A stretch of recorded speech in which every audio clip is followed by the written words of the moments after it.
Welcome to the Art Lady's home. And in this episode, I am going to talk to you about where to begin. Where should you be? How do you undertake something like this? This huge undertaking task of redoing an entire kitchen, or actually in my case, it was an entire home.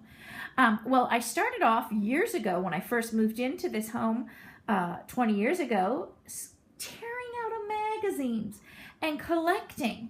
And what I did was I filed them in sections of what I liked, you know, if I liked a dishwasher area or sections on corbels or sections on cooktops, vents, etc. And I put all of my ideas in a file box here. Now this is just a recycled file box. You can just put them in any files. Some organization system.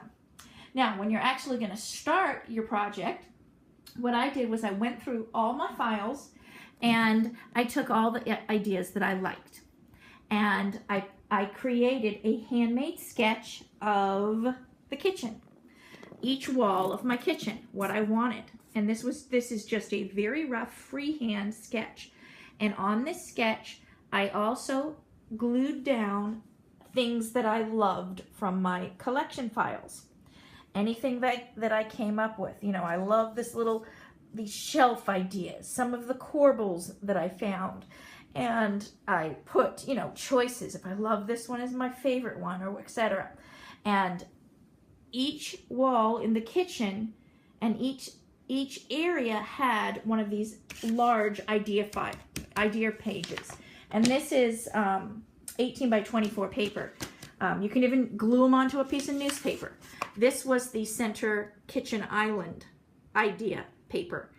And, you know, some of the things I never ended up doing, but I took from these ideas, like, for example, this curve. This is what I now originally have on my counters. So these idea things are very important. It's all the things that you truly love. It's basically your dream page. So some of the things you don't have, for example, this is the wood top I originally wanted for my cooktop, for my island rather.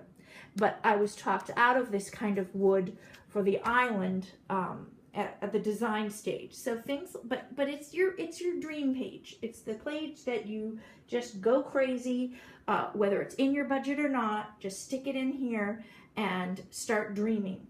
But get organized. Here's the next dream one I had. I had a random page of just odd things that I liked, and also things that I wanted in the kitchen. For example, the pull-out garbage bins, these pot things. I liked the pull-out drawer ideas. So this is your dream stuff. I also did color combinations.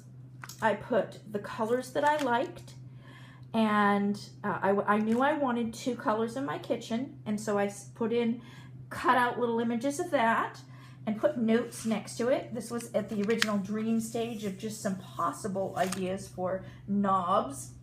And I'll show you the last dream page. This was the wall. Oh, actually, there's 2 more. This was my dream wall for the fridge area, the original. And you can see, actually, this is almost spot on with dream it and then do it. And there is the wall here. And then this is the original kitchen window wall.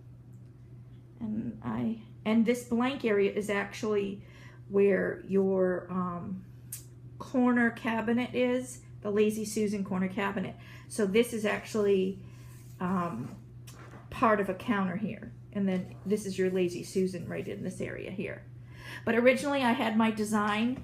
I wanted it going, this was going to be flush. And then there was going to have a little smaller door here, a smaller cabinet here. But a few things were changed. And then this is the wall here, what it looks like now. Floor to ceiling.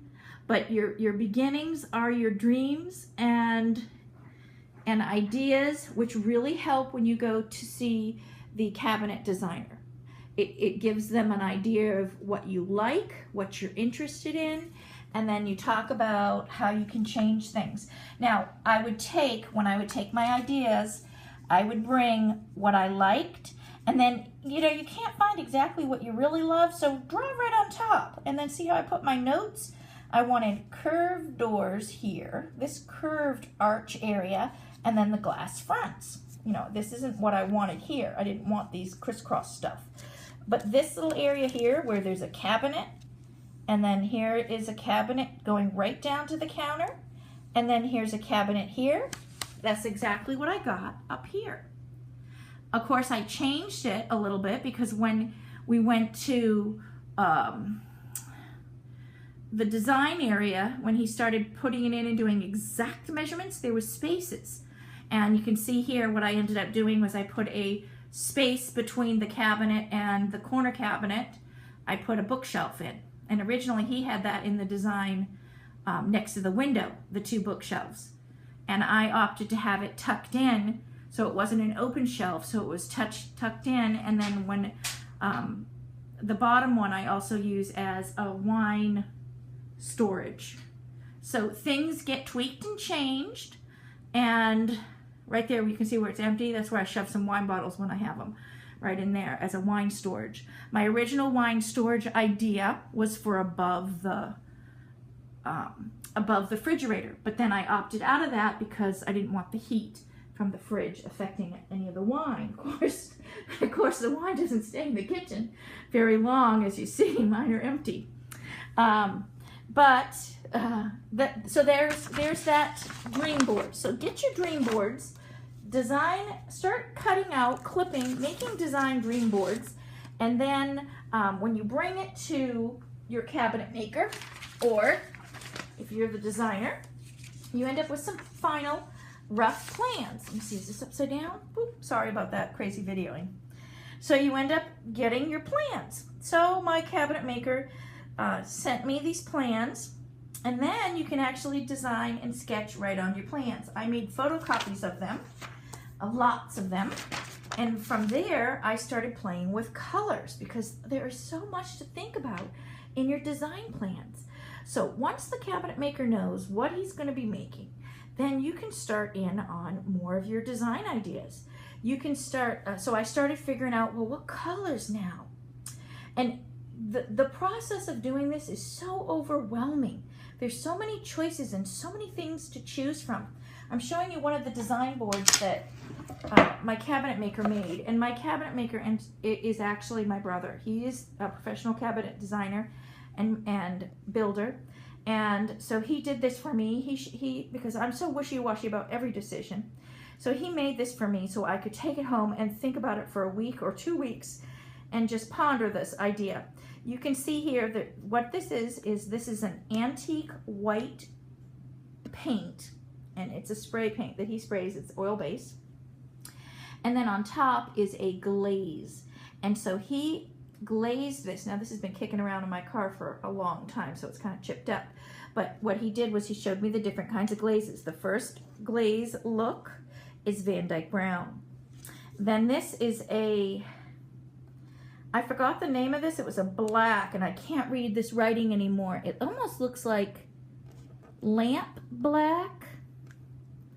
I'm not quite sure, but it's a black glaze that they get. And this is professional cabinet glazes. And then this is burnt umber. But these are the choices with glazing and the effects. Now the burnt umber is a little bit more of I would say it's an orangish brown color. And then you have the combination of dark brownish, almost blackish. And then, of course, the black look is this black. So every choice is such a big deal, and for me at least. So plan it. And so what really helped is me coloring. So I would take the sheets that he gave me and I would tweak them. I would draw in any detail that I liked so I could visually see it. I needed to be able to see these things. I also, now here's the arch. When I designed my cabinets, I wanted glass and arches. So I would also photocopy any of the architectural details. I mean, this is if you're not sure what you're doing, not sure of what you really want, not sure if you really like it, I suggest photocopying and I blew them up to life size. So I was able to physically see what I was getting without having to actually purchase the product, because I'm ordering these things online.